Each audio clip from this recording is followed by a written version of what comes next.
Hola, soy Bernardo Moncada y este es otro vídeo de nuestro canal Bernardo Moncada Online, dedicado a la difusión, a la enseñanza, al trabajo universitario, pero para todos.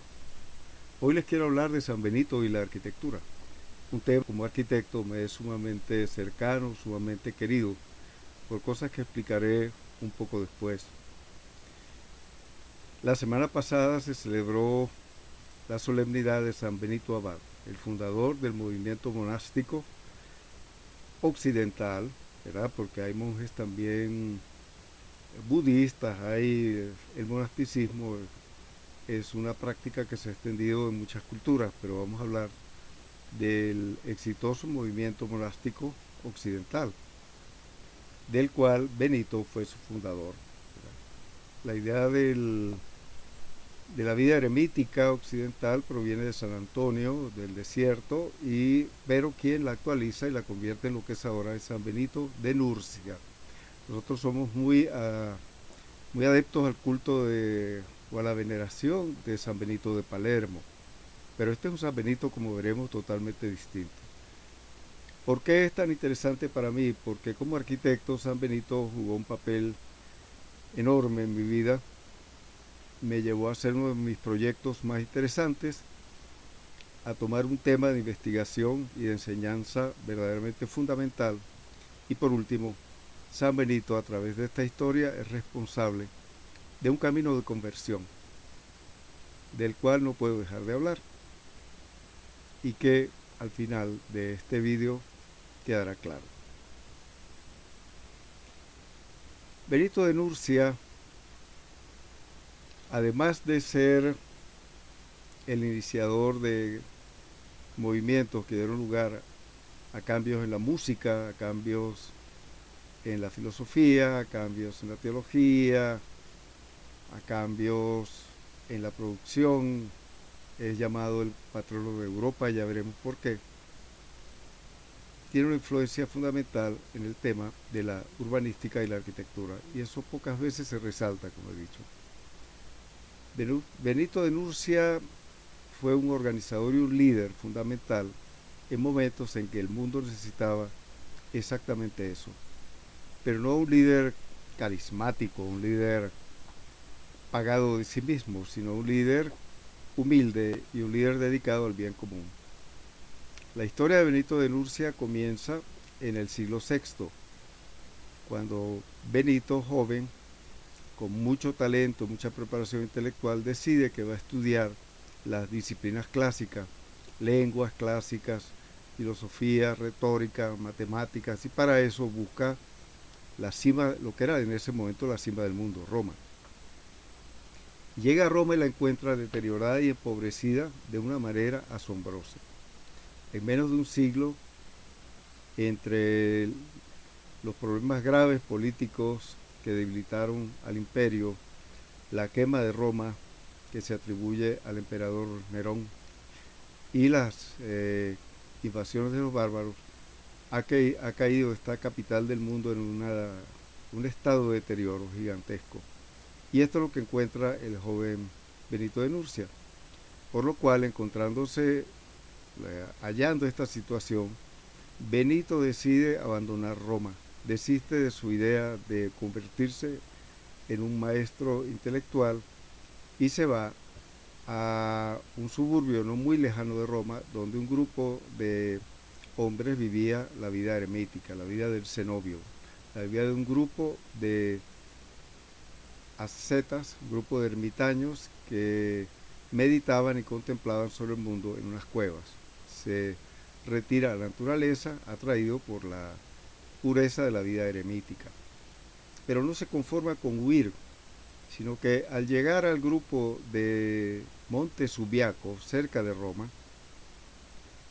Benito va a observar con discernimiento crítico la manera de vivir de los ermitaños, la poca estructura de esas comunidades, la poca disciplina, la total subjetividad en que se podía caer viviendo el cristianismo de esa manera. De forma pues que emprende una tarea de organización de los eremitas de los monjes que vivían aislados, pero en grutas cercanas, en 529 de nuestra era. Imagínense. Benito logra un poco convencer a sus compañeros de aventura y hay un poco de organización, pero al iniciarse la organización, miren, hay problemas que son prácticamente unidos al tema de la organización, como el del poder. Empiezan una serie de intrigas, una serie de problemas, y eso hace que Benito se retire de Subiaco y se vaya a un lugar cercano llamado Montecassino. Allí existían algunas instalaciones previas, que eran templos paganos a Júpiter y a Apolo, y un bosque sagrado en el cual se hacía toda clase de cultos, de los que en el paganismo se hacían. Benito, con un grupo de jóvenes, toma el lugar, que ya estaba bastante deteriorado, elimina los templos y con partes de los templos construye unas instalaciones. Y ahí se despliega su proyecto, creando la figura de lo que se llama monasterio, que viene del monoi, que quiere decir el solitario, el único, el uno, la palabra monos en griego, monoi. Y monasterio es la comunidad de los solitarios, de los unos. Pero además, Benito cambia la idea básica, la idea ingenua de la pobreza evangélica que tenían los eremitas, que no conocían otra manera de sobrevivir sino mirando la naturaleza, pensando, contemplando, orando, y dependían de lo que la naturaleza les diera o las limosnas que otros podían darles. Benito mira eso también con ojo crítico y propone recuperar la actividad del trabajo, la transformación del mundo con el esfuerzo del hombre como algo que ha sido asignado por Dios como una responsabilidad. De manera pues que hay que tomar una posición más proactiva, como se dice hoy en día. Y el grupo de monjes que le sigue están convencidos, de manera que surge la idea del monasterio tal como la conocemos hoy.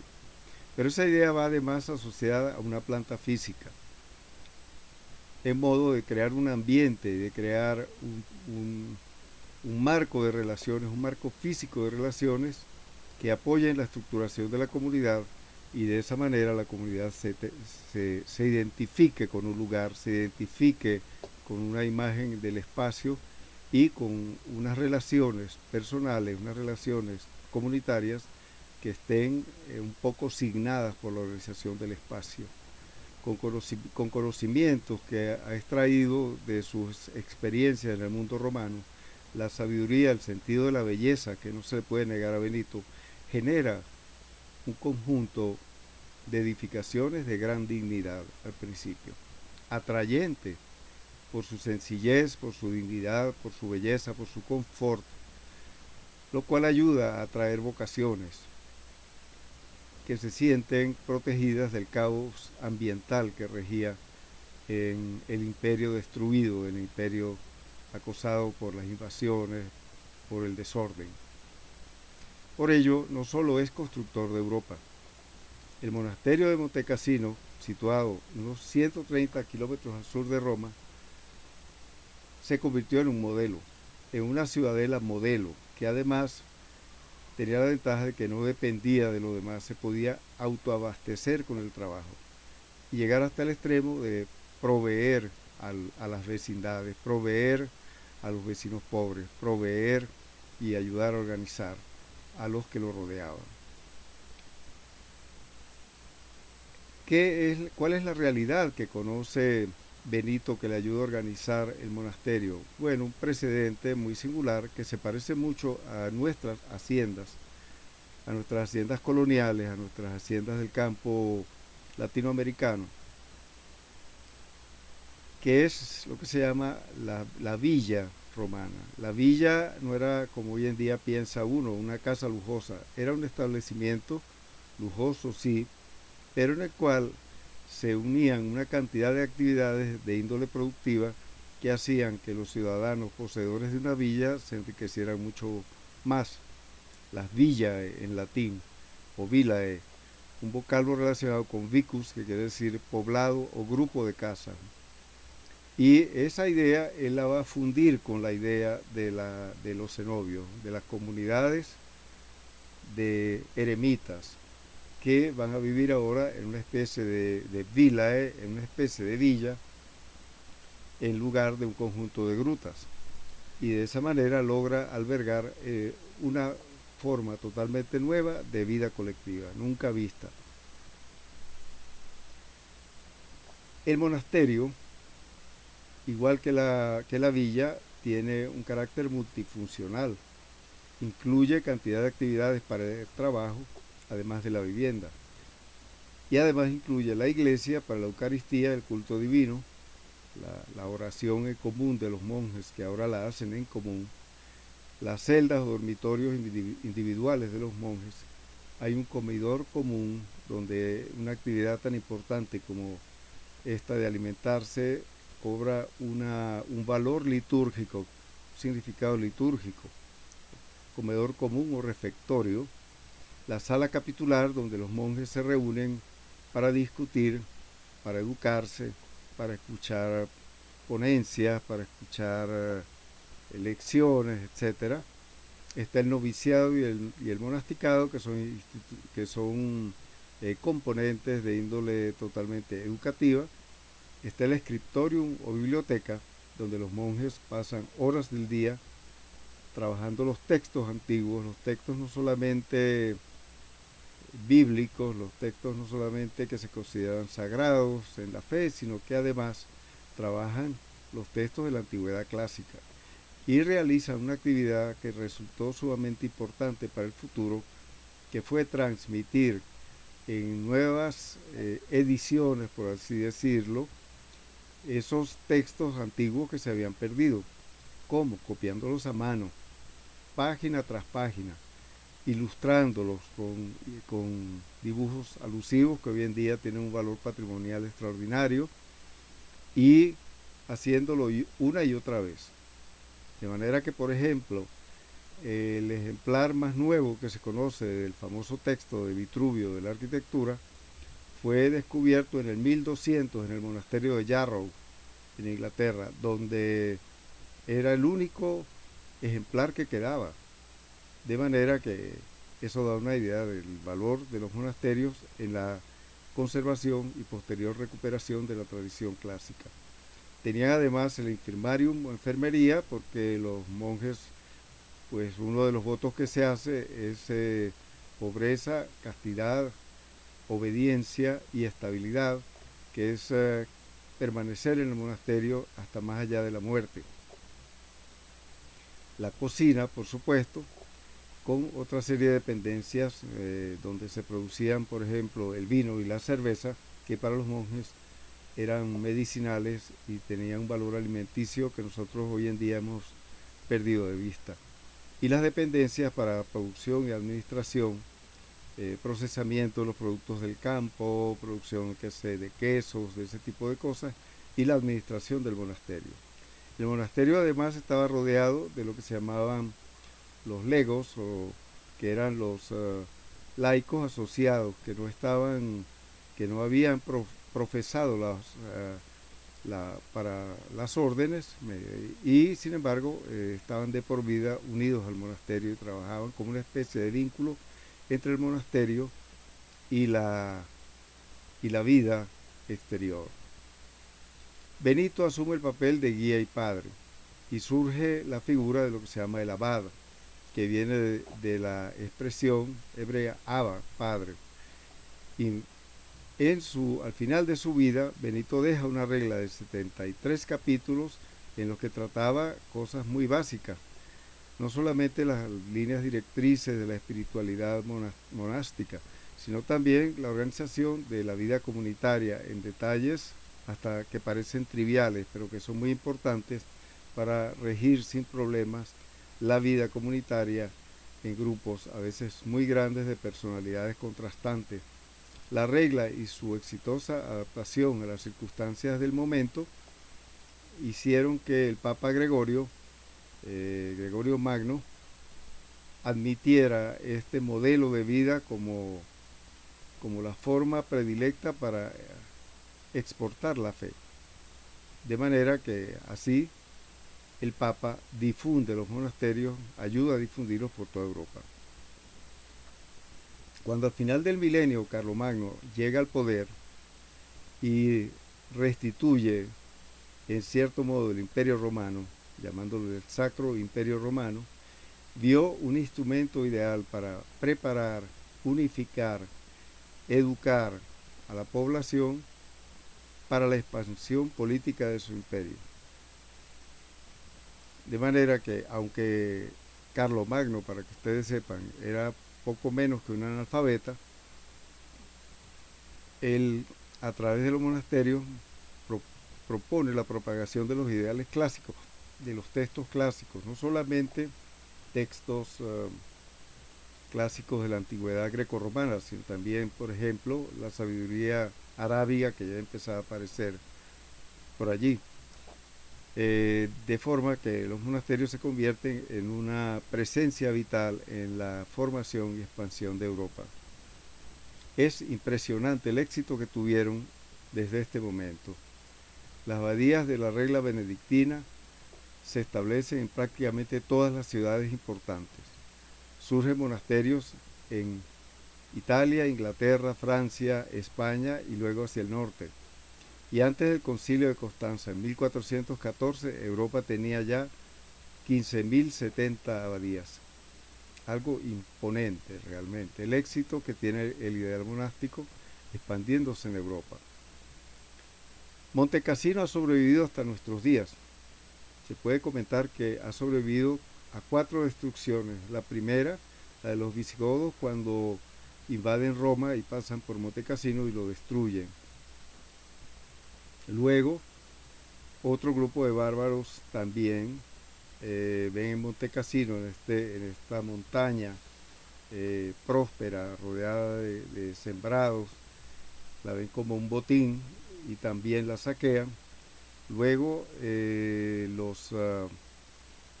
cuando la invasión de los musulmanes, los sarracenos también atacan Monte Cassino.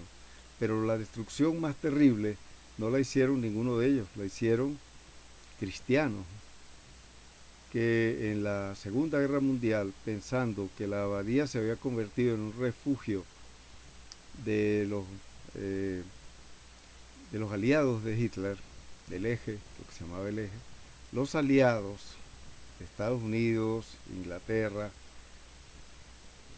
bombardean salvajemente Monte Cassino y la destruyen de manera casi total. Es una pena como gran parte de la arquitectura original se perdió y se perdieron los magníficos frescos que la adornaban, se perdió gran parte del valor artístico de Monte Cassino, que sin embargo fue reconstruida. Lo fundamental que son la cantidad de manuscritos, que eran más de 2000 manuscritos de un valor incalculable, se salvaron, porque los monjes los sacaron cuando se dieron cuenta del feo destino que aguardaba a la abadía. Y así tenemos todavía la abadía de Monte Cassino tal como la vemos en esta fotografía. Traigo el caso de Saint-Gall o San Galo, una gran abadía suiza, porque en su planta y en la explicación que hay al lado de la cantidad de dependencias que incluía, podemos ver la complejidad funcional de este establecimiento. No solamente está la iglesia, el claustro, sino que está el calefactorio, los dormitorios principal, la casa del abad, está el refectorio, que es el comedor como dijimos, hay la panadería y la cervecería, la sala, el locutorio del cual no hablé, pero que es un espacio muy singular del monasterio, siendo el único punto donde los monjes pueden tener contacto, aunque sea verbal, con personas extrañas al monasterio, con personas que no están dentro de lo que se llama la clausura, porque los monjes viven en clausura, en un sitio, en un espacio definido para ellos en el cual más nadie puede entrar, más nadie debe entrar. A la derecha vemos la cantidad de dependencias que tiene el monasterio y a la izquierda vemos cómo se organizan de manera casi perfecta. No voy a hablar aquí del significado trascendente que tiene la distribución espacial ni los espacios. Por ejemplo, las 4 alas del claustro tienen una cantidad de significados impresionantes, donde se mezcla la sabiduría clásica con la sabiduría del Evangelio. Todo está regido por un sentido trascendente. Y entonces el monasterio no solamente es una cosa hermosa, sino es una cosa además que está rodeada como por un halo de misterio, un halo de cosa intocable que en gran parte es responsable por su duración. Ahí vemos Sangal tal como está ahora. Es prácticamente una pequeña ciudad alrededor de la cual ha surgido una ciudad. El ideal monástico se resume en estas 3 palabras: ora et labora, ora y trabaja.